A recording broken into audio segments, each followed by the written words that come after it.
ये लॉरेंस बिश्नोई की interrogation report है।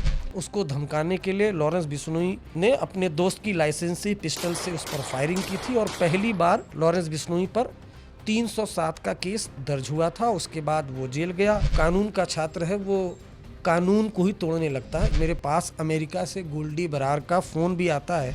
क्या सिद्धू मूसेवाला का मर्डर आपने ही करवाया? हाँ जी अरविंद जी, वो बात तो हमने पहले भी कबूल करी है जी। डी कंपनी, जैसे डी कंपनी है, उसमें दाऊद इब्राहिम है, तो उस कंपनी का सीईओ बताया जाता है छोटा शकील को। तो यहाँ बी कंपनी है, बी कंपनी का चीफ है लॉरेंस बिश्नोई और उसका सीईओ यानी पूरा जो बी कंपनी उसका काम धाम कौन देखता है? गोल्डी बरार। संपत नेहरा आते हैं। संपत नेहरा वो शख्स है लॉरेंस बिश्नोई का दोस्त, हरियाणा का गैंगस्टर, जो सबसे पहली बार सलमान खान को मारने के लिए मुंबई गया था साल 2018 में। उसकी कहानी भी आपको बताएंगे। लॉन्ग रेंज का वेपन नहीं था, इसलिए संपत नेहरा वापस हरियाणा आता है। जो शूटर है वो पनवेल के जो फार्म हाउस है सलमान खान का, उसके गार्ड से दोस्ती कर लेते हैं और गार्ड से पूरी जानकारी लेने लगते हैं। अमेरिका में बैठा अनमोल बिश्नोई, जिस पर अभी हाल में ही एनआईए ने 10 लाख रुपए का इनाम रखा है। अनमोल बिश्नोई लॉरेंस बिश्नोई का सगा भाई है। अनमोल बिश्नोई ने उन दोनों शूटरों को टास्क दिया था कि वो जाएं और सलमान खान के घर पर फायरिंग कराएं। लॉरेंस बिश्नोई की बात करें तो फिलहाल वो ब्रह्मचारी का जीवन जीता है। नेशनल इन्वेस्टिगेटिव एजेंसी यानी एनआईए है, उसने अपनी चार्जशीट में कहा कि लॉरेंस बिश्नोई अपना सिंडिकेट दाऊद इब्राहिम की तरह खड़ा कर रहा है। तिहाड़ जेल में बंद लॉरेंस बिश्नोई से करना चाहता था। लॉरेंस बिश्नोई वो फ़ोन उठाता है, जो विदेश वाला बैठा शख्स है वो कोड वर्ड में मैसेज देता है कि ज्ञानी गड्डी चढ़ा देता। लॉरेंस बिश्नोई बोलता है कि क्या? तब वो बोलता है कि सिद्धू मूसेवाला मार देता है। मूसेवाला मार देता यानी मूसेवाले को मार दिया है। अगर कभी उनका नाम आएगा तो उनको मारने वालों में आएगा, कभी वो डी गैंग से उनकी दोस्ती नहीं हो सकती। नमस्कार, आज तक रेडियो के स्पेशल पॉडकास्ट में आपका स्वागत है और आप देख रहे हैं अपना फेवरेट शो क्राइम ब्रांच। जैसा कि हम हर बार आपको बताते हैं कि इस शो में हम लोगों से मिलते हैं, बातें करते हैं, कहानियां सुनते हैं उनसे जिनका कभी न कभी किसी न किसी तरह से क्राइम से लेना देना रहा है। दोस्तों, 12 अक्टूबर दशहरे के दिन मुंबई में एक ऐसा हत्याकांड हुआ जिसने मुंबई समेत पूरे देश को हिला दिया। वो हत्या हुई थी एनसीपी के नेता बाबा सिद्दीकी की। हत्याकांड के बाद एक नाम फिर से सुर्खियों में आ गया है और वो नाम है कुख्यात गैंगस्टर लॉरेंस बिश्नोई का। लॉरेंस बिश्नोई की बात करें तो पंजाबी सिंगर सिद्धू मूसेवाला की जब हत्या हुई थी तब वो नाम बेहद सुर्खियों में आया था। ऐसे में हमारी जो टीम है उस टीम ने ये कहा मुझसे कि हमें लॉरेंस बिश्नोई पर एक शो करना चाहिए और तमाम जो गेस्ट हैं उनकी तलाश की जाने लगी। और उसके बाद फिर जो हमारी टीम, हमारे प्रोड्यूसर अंकित द्विवेदी, वो हमारे पास आए और कहे कि लॉरेंस बिश्नोई पर कोई गेस्ट नहीं मिल रहा है, बल्कि आपको ही बोलना चाहिए। अच्छा, मुझे क्यों बोलना चाहिए इसके बारे में बताऊं कि मैं लॉरेंस बिश्नोई से कई बार कोर्ट में जब वो पेशी के लिए लाया जा रहा था तो कई बार लॉरेंस बिश्नोई से मेरी बातचीत हुई, मुलाकात भी हुई और एक बार मैंने उससे गुजारिश की थी कि मुझे गोल्डी बरार का इंटरव्यू करना है। और उसके बाद फिर जब मैंने लॉरेंस बिश्नोई को ये बात कही तो उसके बाद मेरे पास अमेरिका से गोल्डी बरार का फ़ोन भी आता है और तब आता है जब गोल्डी बरार 2 कंट्री से वांटेड होता है, कनाडा से और अमेरिका से। गोल्डी बरार से मैंने बातचीत की, इंटरव्यू किया और वो इंटरव्यू देश की तमाम मीडिया ने फॉलो भी किया। लॉरेंस बिश्नोई की बात करें तो जब से बाबा सिद्दीकी का मर्डर हुआ है तब से लॉरेंस बिश्नोई लगातार चर्चा में है। उसके बारे में आप काफ़ी कुछ सुन भी रहे होंगे सोशल मीडिया और तमाम अलग माध्यमों के जरिए, जिसमें काफ़ी कुछ हकीकत है तो काफ़ी कुछ फसाना भी है। लेकिन पहली बार दोस्तों हम आपको लॉरेंस बिश्नोई की जो मानी उसकी कहानी बताएंगे। ये अगर आप देख रहे होंगे कैमरे में तो ये लॉरेंस बिश्नोई की तस्वीर आपको दिखाई दे रही होगी और ये दरअसल लॉरेंस बिश्नोई की इंटरोगेशन रिपोर्ट है, जिसमें लॉरेंस बिश्नोई की पूरी कुंडली है, उसके माँ, उसके बाप, उसके दादा की, कहाँ से उसने पढ़ाई की, कब वो क्राइम की दुनिया में कूदा, सारी कहानी लॉरेंस बिश्नोई ने एक जांच एजेंसी को खुद बताई है और वो इंटरोगेशन रिपोर्ट हमारे पास मौजूद है और बाकायदा इसमें आप देखेंगे तो लॉरेंस बिश्नोई की हालिया फ़ोटो भी लगी है। तो चलिए हम शुरुआत करते हैं लॉरेंस बिश्नोई की। तो लॉरेंस बिश्नोई का जो जन्म है वो 12 फरवरी 1990 को हुआ था। 12 फरवरी 1990 को और ठीक एक साल बाद 12 मार्च 1993 को मुंबई में बम धमाका हुआ था। लॉरेंस बिश्नोई जो है उसका नाम असली नाम है बालकरण बरार उर्फ बल्लू। उसके पिता पंजाब पुलिस में सिपाही के पद पर तैनात थे। और यहाँ इंटरेस्टिंग बात यह है कि न सिर्फ लॉरेंस बिश्नोई के पिता पुलिस में तैनात थे, बल्कि आज जिससे सबसे ज़्यादा कंपेयर किया जाता है दाऊद इब्राहिम से, दाऊद के पिता भी पुलिस में ही थे। तो एक सिमिलरिटी दोनों में देखने को मिल रही है कि लॉरेंस बिश्नोई के पिता भी पुलिस महकमे में थे, दाऊद इब्राहिम के पिता भी पुलिस महकमे में थे। लॉरेंस बिश्नोई जो है उसका असली नाम जैसे हमने आपको बताया बालकरण बरार उर्फ बल्लू, जो घर का नाम है लॉरेंस बिश्नोई। फ़िलहाल वो गुजरात की साबरमती जेल में बंद है और साबरमती जेल में बंद रहते हुए उसका नाम मुंबई के एनसीपी के नेता बाबा सिद्दीकी की हत्या में आया है। और उस बिश्नोई गैंग ने बाकायदा सोशल मीडिया पर क्लेम भी किया है और बाबा सिद्दीकी के हत्याकांड की जिम्मेदारी भी ली है। अब अगर हम बात करें, जैसा कि लॉरेंस बिश्नोई ने बताया है कि 2007 में उसने लॉ की पढ़ाई करने के लिए पंजाब यूनिवर्सिटी में एडमिशन लिया था। 2008 में पंजाब यूनिवर्सिटी में छात्र संघ के चुनाव में लॉरेंस का दोस्त जिसका नाम था रॉबिन, वो खड़ा हुआ। पूरा नाम रॉबिन बराड़ था, वो खड़ा हुआ। तब रॉबिन बराड़ जो लॉरेंस बिश्नोई का दोस्त था, उसके सामने एक और उम्मीदवार खड़ा हुआ। उसको धमकाने के लिए लॉरेंस बिश्नोई ने अपने दोस्त की लाइसेंसी पिस्टल से उस पर फायरिंग की थी और पहली बार लॉरेंस बिश्नोई पर 307 का केस दर्ज हुआ था। उसके बाद वो जेल गया।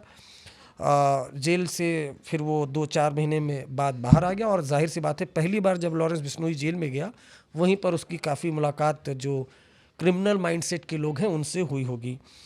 अब 2 महीने जेल में बिताने के बाद उसके बाद फिर वो बाहर आता है, लेकिन इस दौरान खामियाजा ये भुगतना पड़ता है लॉरेंस बिश्नोई को कि वो अपने दोस्त को, जिसको वो छात्र संघ के चुनाव में खड़ा किया था, रॉबिन बराड़, वो चुनाव हार जाता है। अब जब वो चुनाव हार जाता है, तब यहाँ से जो क्रिमिनल माइंडसेट है वो आप समझिए कि वो जेल से बाहर आने के बाद जो रॉबिन बराड़ को जिसने हराया था उस पर फायरिंग कर देता है। उसके बाद 2010 में उसने कॉलेज में अध्यक्ष पद का चुनाव लड़ा, लेकिन हार गया। इस हार का बदला लेने के लिए लॉरेंस और उसके दोस्तों ने जीते हुए जो उम्मीदवार थे, यानी लॉरेंस बिश्नोई के सामने जो जीता था, उसका मार के हाथ पैर तोड़ दिया, जिसके बाद फिर लॉरेंस बिश्नोई को जेल में जाना पड़ा और कई वक्त जेल में गुजारना पड़ा। जमानत से रिहा होने के बाद वो फिर छात्र राजनीति पर ध्यान देने लगा। 2011 में अध्यक्ष पद का चुनाव जीत लिया। कॉलेज में पढ़ाई के दौरान लॉरेंस की मुलाकात गोल्डी बरार से हुई। अब ये देखिए, गोल्डी बरार का आप काफ़ी नाम सुनते होंगे, क्योंकि बी कंपनी, जैसे डी कंपनी है उसमें दाऊद इब्राहिम है, तो उस कंपनी का सीईओ बताया जाता है छोटा शकील को। तो यहाँ बी कंपनी है, बी कंपनी का चीफ है लॉरेंस बिश्नोई और उसका सीईओ यानी पूरा जो बी कंपनी उसका काम धाम कौन देखता है, गोल्डी बरार। तो गोल्डी बरार से जो लॉरेंस बिश्नोई है उसकी मुलाकात कहाँ हुई थी, कॉलेज में। कॉलेज में मुलाकात हुई, उसके बाद फिर लॉरेंस बिश्नोई, गोल्डी बरार और छात्र राजनीति के बहाने जो पंजाब में सक्रिय थे, पंजाब के छोटे मोटे इलेक्शन में वो लड़ना उन्होंने शुरू कर दिया। उसके बाद 2012 में लॉरेंस बिश्नोई ग्रेजुएट होता है और छात्र राजनीति में अपना दबदबा बनाने के लिए वो गैंग बनाता है, जिसमें संपत नेहरा आते हैं। संपत नेहरा वो शख्स है, लॉरेंस बिश्नोई का दोस्त, हरियाणा का गैंगस्टर, जो सबसे पहली बार सलमान खान को मारने के लिए मुंबई गया था साल 2018 में। उसकी कहानी भी आपको बताएंगे कि पहली बार सलमान खान पर हमले की प्लानिंग लॉरेंस बिश्नोई ने कब बनाई थी। फिलहाल आपको बताते हैं लॉरेंस बिश्नोई के कॉलेज के दिन। 2013 में मुक्तसर में सरकारी कॉलेज में चुनाव में जब लॉरेंस का जो उम्मीदवार है वो चुनाव हार गया, तो उसने जीतने वाले उम्मीदवार की हत्या करवा दी। इसके बाद लुधियाना नगर निगम चुनाव में उसने अपने दोस्त के चचेरे भाई के खिलाफ खड़े उम्मीदवार को भी गोली मार के हत्या करवा दी। तो ये कुछ चीज़ें हैं जिसने उसने हत्या करवाई, और कैसे जो एक छात्र राजनीति है, एक लॉ स्टूडेंट जो कानून का छात्र है, वो कानून को ही तोड़ने लगता है। ये लॉरेंस बिश्नोई के शुरुआती के दिन थे। कॉलेज के दिनों में जो लॉरेंस बिश्नोई है उसकी मुलाकात हुई गोल्डी बरार से और संपत नेहरा से। गोल्डी बरार फ़िलहाल अमेरिका में मौजूद है, पहले कनाडा गया था, फ़िलहाल अमेरिका मौजूद है। और गोल्डी बरार ने ही सिद्धू मूसेवाले की हत्या करवाई थी, पूरी प्लानिंग की थी। और हत्याकांड के बाद गोल्डी बरार से जब मैंने इंटरव्यू किया था तो गोल्डी बरार ने ये स्वीकारा था कि उसने सिद्धू मूसेवाले की हत्या करवाई थी। क्या सिद्धू मूसेवाला का मर्डर आपने ही करवाया? हाँ जी अरविंद जी, वो बात तो हमने पहले भी कबूल करी है जी। हम वो चीज करते नहीं जी जो छिपानी पड़े, ठीक है जी। कोई चोर नहीं है जो चोरी करके छिपाएंगे, वो चीज करते नहीं जी जो छिपानी पड़े। और जो करी है जी उसमें वो बताने में कोई अर्थ नहीं है जी, बहुत सोच समझ के की है जी। जो हमें नहीं लगता कि हमने नजर क्यों मरवाया सिद्धू मूसेवाले का मर्डर? क्योंकि लॉरेंस बिश्नोई तो जेल में था। पूरा आया कि आप ही ने शूटर अरेंज किए, आप ही ने सारी चीजें की, तो क्यों मर्डर करवाया? सिद्धू मूसेवाले का, सिंगर का मर्डर क्यों, किस लिए करवाया? ऐसा है अरविंद जी, पहली बात तो किसी भी चीज में मैं नहीं हूँ, हम हैं, ठीक है जी। बहुत बड़ा भाईचारा है जी, बहुत सालों की कुर्बानी के बाद, बहुत भाइयों की कुर्बानियों के बाद इतना बड़ा भाईचारा जुड़े है जी। ये सारे भाईचारा नहीं कराया है, जो कराया है लॉरेंस बिश्नोई ग्रुप, कालाजी फेरी ग्रुप, ठीक है जी। मैं अकेला कुछ नहीं हूँ करने वाला, सारे भाइयों ने रल मिल के कराया है जी काम के। मल्टीपल रीजन है जी। ये एक हंकारा हुआ, बिगड़ा हुआ, जिसके पास पैसा जरूरत से ज्यादा था, जिसके पास पॉलिटिकल और पुलिस की पावर जरूरत से ज्यादा, जो मिसयूज कर रहा था, उसको सबक सिखाना जरूरी था जी। अब बात करते हैं संपत नेहरा की। तो लॉरेंस बिश्नोई ने पहली बार सलमान खान पर हमले की प्लानिंग 2018 में बनवाई और अपने दोस्त संपत नेहरा को बोला कि वो मुंबई जाए। संपत नेहरा मुंबई जाता है। सलमान खान जो रहते हैं जहाँ पर, वो गैलेक्सी अपार्टमेंट में रहते हैं।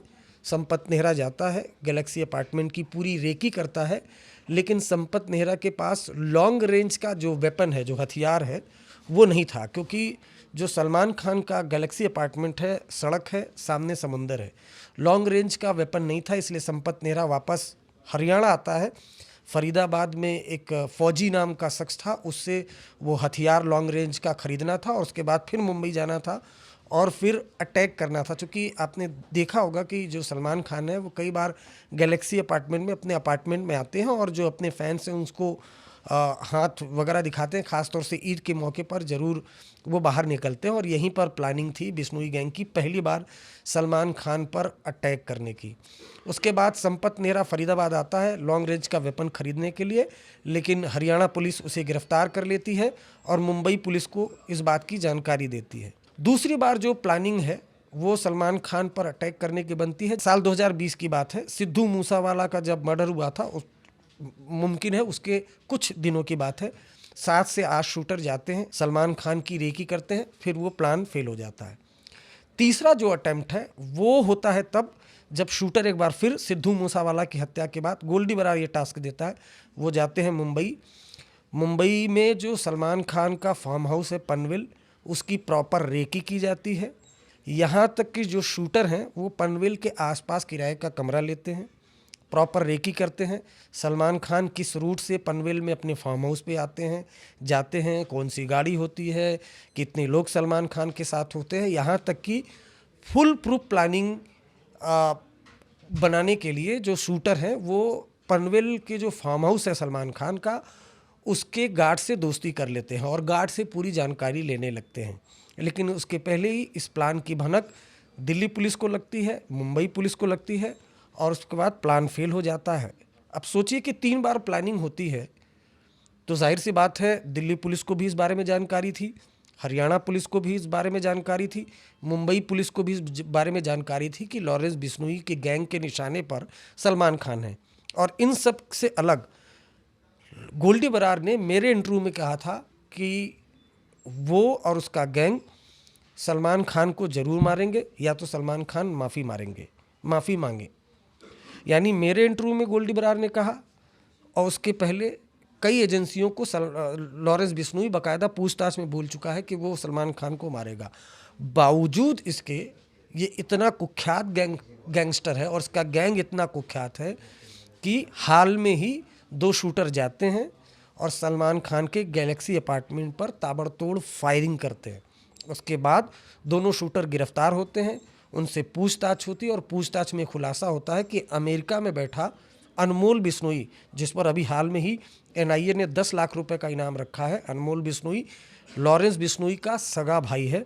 अनमोल बिश्नोई ने उन दोनों शूटरों को टास्क दिया था कि वो जाएं और सलमान खान के घर पर फायरिंग कराएं। तो पूरी एजेंसी को मालूम है, पूरी मीडिया को मालूम है।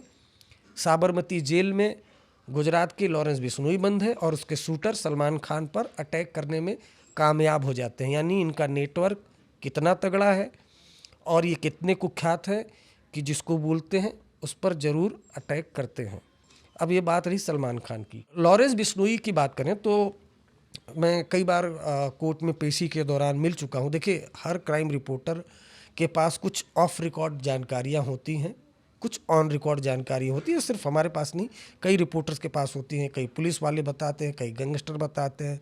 मैंने खुद ने लॉरेंस बिश्नोई गैंग से जुड़े कई लोगों से बातचीत की। इसी एपिसोड में जो लेडी डॉन अनुराधा है, जो कभी अनंगपाल गैंग की मेंबर हुआ करती थी, फिलहाल उसने लॉरेंस बिश्नोई गैंग के ही एक कुख्यात गैंगस्टर संदीप उर्फ काला जठेड़ी से शादी कर ली है। उससे भी बातचीत की थी लॉरेंस बिश्नोई को लेकर, और लॉरेंस बिश्नोई से भी मैंने बातचीत की है। लॉरेंस बिश्नोई की बात करें तो फिलहाल वो ब्रह्मचारी का जीवन जीता है, अन्न कम खाता है, सुबह दही पीता है, ये सारे उसके रूल्स हैं। और जेल में रहते हुए वो सारी चीज़ें उसको मिलती हैं। जेल मैनुअल है, फ्रूट खाता है। और अगर आप देखें तो काफ़ी हैंडसम यंग नौजवान, और महज 31 साल का है। और ये 31 साल का जो गैंगस्टर है, कभी इसका नाम मुंबई में बाबा सिद्दीकी के मर्डर से जुड़ जाता है, सलमान खान के घर पर फायरिंग है उससे जुड़ जाता है, इस पर यूएपीए जैसा संगीन जो धारा है वो लगी हुई है। 79 से ज़्यादा केसेस हैं। अभी हाल में ही गृह मंत्रालय की तरफ से एक ऑर्डर आया है कि 2025 तक ये इसको कोई और स्टेट की पुलिस वो रिमांड पर ले जाकर पूछताछ नहीं कर सकती है। 31 साल की उम्र में लॉरेंस बिश्नोई और उसके गैंग ने कोहराम मचा दिया। दरअसल लॉरेंस बिश्नोई ने ये पूरी जो प्लानिंग है वो काफ़ी लंबे वक्त से की है, और शायद ये वजह है कि जो नेशनल इन्वेस्टिगेटिव एजेंसी यानी एनआईए है, उसने अपनी चार्जशीट में कहा कि लॉरेंस बिश्नोई अपना सिंडिकेट दाऊद इब्राहिम की तरह खड़ा कर रहा है। जैसे 90 के दशक में दाऊद इब्राहिम ने अपना सिंडिकेट खड़ा किया, ड्रग नेटवर्क के जरिए, एक्सटॉर्शन रैकेट के जरिए फायरिंग करवा के टेरराइज़ किया, उसके बाद एक बड़ा गैंग खड़ा किया। ठीक उसी तरह से लॉरेंस बिश्नोई ने भी अपना सिंडिकेट खड़ा कर लिया है। उसके गैंग में 700 से ज़्यादा शूटर हैं जो 5 राज्यों में सक्रिय हैं, और उसका नेटवर्क 5 देशों तक फैला हुआ है, कनाडा, ऑस्ट्रेलिया, इटली। यहाँ तक कि मुझे याद है कि जो लॉरेंस बिश्नोई गैंग का एक विरोधी गैंग का मेंबर फिलीपींस में था, गोल्डी बरार ने फिलीपींस में शूटर भेजा और उसका मर्डर कराया। तो लॉरेंस बिश्नोई ने जेल में रहते हुए पूरी प्लानिंग काफ़ी लंबे वक्त से की। उसने दिमाग लगाया। पहले लॉरेंस बिश्नोई और उसका गैंग सिर्फ पंजाब और कुछ राजस्थान के हिस्सों तक फैला हुआ था। जेल में रहते हुए लॉरेंस बिश्नोई ने अपने शातिर दिमाग से दिल्ली में गोगी गैंग से दोस्ती की, हरियाणा में संदीप उर्फ काला जठेड़ी से दोस्ती की। इस तरह से अलग अलग राज्यों के गैंगस्टर से हाथ मिलाया, और उसके बाद जो ये गैंग है ये पूरे देश में फैल गया। आज की डेट में राजस्थान में बात कर लीजिए, महाराष्ट्र में बात कर लीजिए। महाराष्ट्र का ही जो मॉड्यूल है, उसी मॉड्यूल ने जो लॉरेंस बिश्नोई गैंग का महाराष्ट्र मॉड्यूल जो खड़ा किया है लॉरेंस बिश्नोई ने, उसी मॉड्यूल ने बाबा सिद्दीकी के मर्डर में बड़ी भूमिका निभाई। पुणे के जो 2 गैंगस्टर हैं वो अभी भी फरार चल रहे हैं। तो लॉरेंस बिश्नोई ने इस तरह से अलग अलग जो गैंगस्टर हैं, संदीप उर्फ काला जठेड़ी, जितेंद्र गोगी, बाकी अलग अलग राज्यों के जो गैंगस्टर हैं उनसे हाथ मिलाया, और इस तरह से अपना जो गैंग है वो काफ़ी बड़ा कर लिया। अब देखिए, ब्रह्मचर्य का जीवन की बात करें तो इस गैंग के लोग कभी लड़कियों से कोई बातचीत नहीं करते। लॉरेंस बिश्नोई की खुद कभी कोई गर्लफ्रेंड रही नहीं है। उसका भाई अनमोल बिश्नोई अमेरिका में बैठा हुआ है, कोई गर्लफ्रेंड नहीं है। गोल्डी बरार, कोई गर्लफ्रेंड नहीं है। ये लोग पूरी तरह से, चूँकि अगर किसी भी गैंग या किसी भी क्रिमिनल से कोई लड़की कांटेक्ट में आती है तो जो एजेंसी है वो अगर गैंगस्टर कोई फ़ोन का इस्तेमाल नहीं करते तो उस लड़की का फ़ोन इंटरसेप्शन पे लगाते हैं और लड़की के ज़रिए गैंगस्टर तक पहुंचने की कोशिश करते हैं। पूरी तरह से ब्रह्मचर्य का जीवन जीता है। नवरात्र या कोई भी नवमी होती है उसमें 9 दिन का व्रत रहता है। यहाँ तक कि भी जो दशहरा चल रहा था, जब बाबा सिद्दीकी का मर्डर हुआ, तब वो नवरात्र में वो 9 दिन का उसने मौन व्रत रखा हुआ था और ये मैसेज सब जगह पहुंच जाता है। और ये भी माना जाता है कि जब जब लॉरेंस बिश्नोई मौन व्रत रहता है, उसका जो गैंग है वो किसी बड़े कांड को अंजाम देता है, और इस बार भी ऐसा ही देखने को मिला है। अब बात की जाए तो लॉरेंस बिश्नोई क्या मोबाइल फ़ोन का जेल में इस्तेमाल करता है, तो मैंने खुद ने इस बात का खुलासा किया था सबसे पहले सबूतों के साथ। जब लॉरेंस बिश्नोई दिल्ली की तिहाड़ जेल में बंद था, तब तिहाड़ जेल से एक फ़ोन कॉल को इंटरसेप्ट किया था एजेंसियों ने। वो फ़ोन कॉल मेरे पास मौजूद है। सिद्धू मूसेवाला के मर्डर के बाद ये जो एसोसिएट है लॉरेंस बिश्नोई का, वो तिहाड़ जेल में बंद लॉरेंस बिश्नोई को कॉल करता है। पंजाबी में ये बातचीत है, इसमें लॉरेंस शब्द का भी जिक्र किया गया है। आप क्लियरली सुनेंगे, क्योंकि अननोन कॉलर यानी जो एसोसिएट है वो कॉल करता है तिहाड़ जेल में। वो पूछता है कि क्या बात हो सकती है, वो पूछता है कि किससे, तो लॉरेंस से। उसके बाद जो पंजाबी में सबसे पहले मुबारकबाद दी जाती है कि प्राणु यानी भाई को बहुत बहुत मुबारकबाद। तो लॉरेंस बिश्नोई को कुछ समझ में नहीं आता, वो पूछता ठीक हो। तो फिर दूसरी बार ये बोलता है ज्ञानी गड्डी चढ़ा दिता। ज्ञानी, ये पंजाबी में एक लैंग्वेज में बताया जाता है। जब लॉरेंस बिश्नोई को समझ में नहीं आता कि क्या बोल रहे हो, तब वो अगर आप सुनेंगे तो उसमें बोलता है कि मूसे वाला मार दिता, यानी मूसे वाले को मार दिया है। दरअसल वो फ़ोन कॉल विदेश से दिल्ली के तिहाड़ जेल में की गई थी। तिहाड़ जेल में बंद था कुख्यात गैंगस्टर दिल्ली का हाशिम बाबा। हाशिम बाबा फ़ोन उठाता है, उधर से आवाज़ आती है कि बात हो सकती है। वो बातचीत दरअसल तिहाड़ जेल में बंद लॉरेंस बिश्नोई से करना चाहता था। लॉरेंस बिश्नोई वो फ़ोन उठाता है, जो विदेश वाला बैठा शख्स है वो कोड वर्ड में मैसेज देता है कि ज्ञानी गड्डी चढ़ा देता। लॉरेंस बिश्नोई बोलता है कि क्या, तब वो बोलता है कि सिद्धू मूसावाला मार देता, यानी सिद्धू मूसावाला को मार दिया गया। यानी गोल्डी बराड़ अमेरिका में बैठा है, वो सिद्धू मूसावाला का मर्डर कराता है। मर्डर के बाद जो चीफ है इस गैंग का लॉरेंस बिश्नोई, उसको तिहाड़ जेल में बाकायदा फ़ोन करके मैसेज दिया जाता है कि सिद्धू मूसेवाले को मार दिया जाता है। यानी ये जो ऑडियो कॉल है ये इस्टेब्लिश करता है कि लॉरेंस बिश्नोई जिस भी जेल में रहता है मोबाइल फ़ोन का वो इस्तेमाल करता है।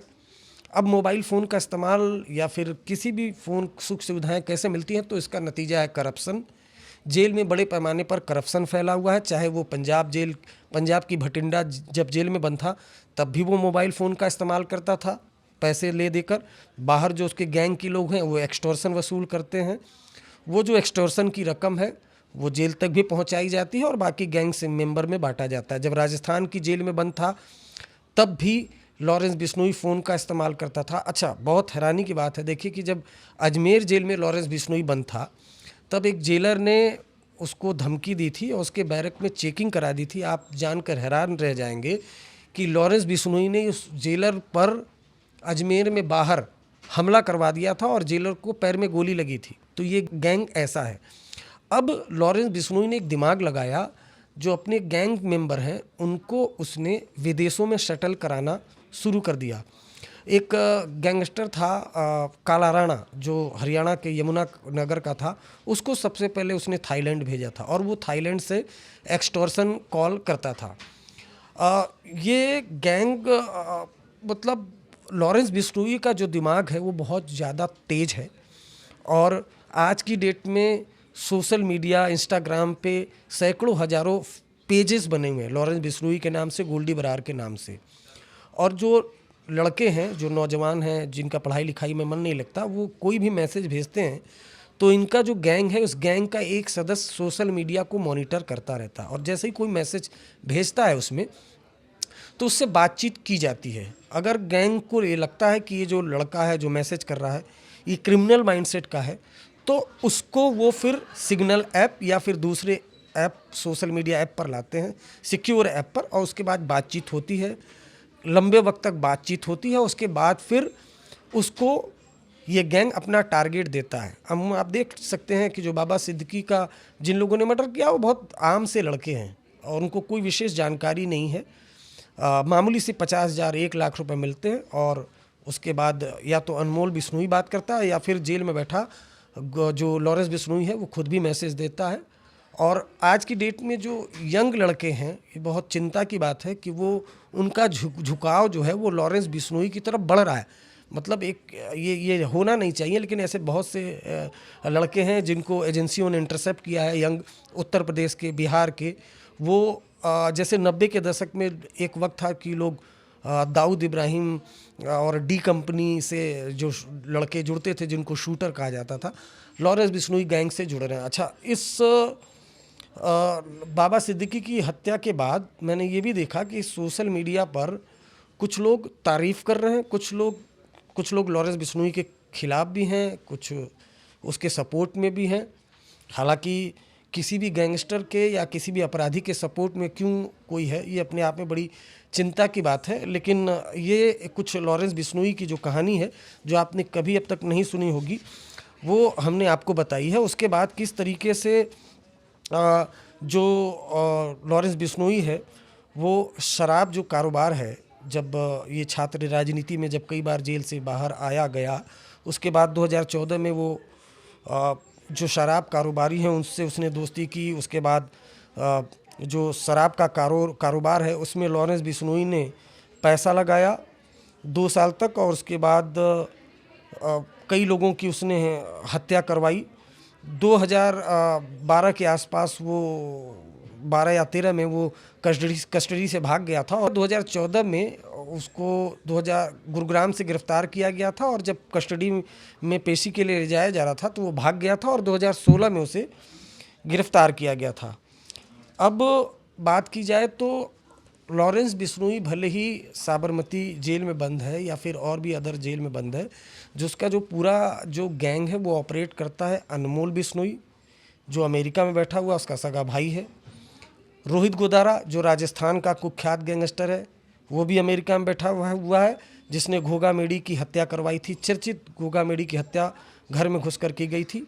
तीसरा गोल्डी बरार जो अमेरिका में बैठा हुआ। ये तीनों मिलकर गैंग चलाते हैं। अब बाबा सिद्दीकी का जो मर्डर हुआ है उस पर जो सबसे बड़ा खुलासा वो ये है कि बहुत मुमकिन है कि लॉरेंस बिश्नोई को भी इस बारे में कोई जानकारी उस वक्त नहीं हो, क्योंकि जब सलमान खान पर 1-2 बार प्लानिंग हुई और अटैक नहीं हो पाया था, तब उसके बाद जो लॉरेंस बिश्नोई है वो अपने भाई अनमोल बिश्नोई पर काफ़ी गुस्सा होता है कि तुम लोग एक काम ठीक से नहीं कर पाते।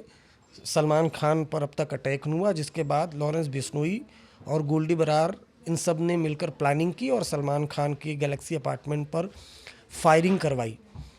जानने वाले कहते हैं कि जो ये गैंग है, ख़ासतौर से लॉरेंस बिश्नोई जो कहता है वो ज़रूर से ज़रूर करता है, या फिर इसके गैंग के लोग हैं वो ज़रूर से ज़रूर करते हैं। बहुत सामान्य जीवन जीता है, कसरत करता है जेल के अंदर, अन्न कम खाता है, दही और फ्रूट ज़्यादा खाता है, पूजा पाठ करता है। और अगर दाऊद इब्राहिम की बात की जाए, या डी गैंग और B gang, Dawood Ibrahim gang और बिश्नोई गैंग जो लॉरेंस बिश्नोई गैंग है, इसमें अंतर क्या है? इसमें अंतर ये है कि समानता सबसे पहले हम आपको बताते हैं। दाऊद इब्राहिम के पिता भी पुलिस में थे, लॉरेंस बिश्नोई के भी पिता भी पुलिस में थे। इधर दाऊद इब्राहिम पर आरोप ये लगा कि ये देशद्रोही है, मुंबई में इसने बम धमाके करवाए थे। लॉरेंस बिश्नोई और उसका गैंग ये क्लेम करता है कि वो देशभक्त लोग हैं, वो जो खालिस्तानी आतंकी है उसके खिलाफ है। खुद गोल्डी बरार ने मेरे इंटरव्यू में कहा है कि वो दाऊद इब्राहिम और डी कंपनी के खिलाफ है, और अगर कभी तो उनको मारने वालों में आएगा, कभी वो डी गैंग से उनकी दोस्ती नहीं हो सकती। दरअसल मैंने सवाल इसलिए पूछा था कि मैंने कुछ अखबारों में पढ़ा था कि जो उसका भाई है अनमोल बिश्नोई, वो विदेश में कहीं जाकर डी कंपनी, दाऊद इब्राहिम के साथ उसने मीटिंग की, डी कंपनी के लोगों के साथ उसने मीटिंग की और एक नया गठजोड़ बनाने की कोशिश की। मैंने एजेंसी के लोगों से भी पूछताछ की थी, उस बारे में पूछा था। एजेंसी के लोगों ने मुझे मना कर दिया था कि सारी खबरें अफवाह हैं। लेकिन जब गोल्डी बरार से मेरा इंटरव्यू हुआ, मैंने उससे जब बातचीत की थी, तो मैंने ख़ास तौर से पूछा था कि क्या दाऊद इब्राहिम से या डी गैंग से आप लोगों का कोई लेना देना है, जिसके बाद गोल्डी बरार ने साफ साफ कहा था कि दाऊद इब्राहिम, डी कंपनी, ये वो लोग हैं जिन्होंने हमारे देश में आतंकवादी हमले करवाए, बम धमाके कराए, उनसे हमारा कोई लेना देना नहीं है। कभी अगर हमारा नाम आएगा तो इनके मारने वालों में आएगा। ये सोचने वाली बात है, समझने वाली बात है। यानी एक तरह से गोल्डी बरार ने मेरे ही इंटरव्यू में ऐलान कर दिया था कि वो डी गैंग का दुश्मन है और कभी न कभी दाऊद इब्राहिम पर हमले ज़रूर करेगा। तो ये लॉरेंस बिश्नोई की पूरी एक कहानी है जिसमें उसने किस तरह से जेल में रहते हुए पूरा अपना दिमाग चलाया, देश के अलग अलग राज्यों के जो गैंगस्टर हैं उनसे दोस्ती की, उन्हें अपने गैंग में जोड़ा और गैंग को नेशनल लेवल तक लेकर गया। आज की तारीख में ये गैंग इंटरनेशनल हो चुका है। अब आप ये सोच रहे होंगे कि जेल में रहते हुए ये जो गैंगस्टर है ये कैसे एक के बाद एक जो अटैक करा रहा है, क्या इसके पीछे भी कोई है? अब जो कहानियाँ हैं वो कई तरह की चल रही हैं। कहानियों की सच्चाई तो मुझे खुद नहीं मालूम है, लेकिन जैसा कि मैंने बताया कि लॉरेंस बिश्नोई से मैंने खुद कई बार तिहाड़ जब वो कोर्ट में पेशी के लिए लाया जा रहा था तो मैंने उससे कई बार बातचीत की है। बहुत सामान्य साधारण सा लड़का है, बातचीत में उसके दिमाग को पढ़ना लगभग नामुमकिन है। पढ़ा लिखा लड़का है लेकिन बेहद शातिर है, खामोशी से अपने टारगेट को तलाशता है और ये माना जाता है कि जो ये इस गैंग के दुश्मन हैं उसको कभी न कभी किसी न किसी तरह से वो देश दुनिया के किसी भी कोने में हो वो खोज कर मारता है। और अगर ख़ास तौर से लॉरेंस बिश्नोई ने कह दिया कि इसको मारना है तो उसका गैंग ज़रूर मारता है। अभी तकरीबन 1 साल पहले की बात मैं आपको बताऊं तो जो गोल्डी बरार है, गोल्डी बरार के भाई गुरलाल बरार की हत्या हुई थी। वो हत्या बम्बिहा गैंग के लोगों ने की थी और अभी ठीक 1 साल भी, शायद 2024 की बात कर रहा हूँ, जो गोल्डी बरार के भाई की जिसने हत्या की उसको हरियाणा में खोजकर लॉरेंस बिश्नोई गैंग ने बड़ी बेरहमी से उसकी हत्या की, उसको मौत के घाट उतारा। तो ये जो पूरी जो कहानी है लॉरेंस बिश्नोई की वो मैंने आपको रखी और वो भी जो लॉरेंस बिश्नोई है उसकी ही जुबानी कि कैसे एक लड़का जो पंजाब यूनिवर्सिटी में एडमिशन लेता है जिसका नाम बालकरण बरार उर्फ बल्लू है, वो एडमिशन लेता है। छात्र राजनीति से उसकी शुरुआत होती है।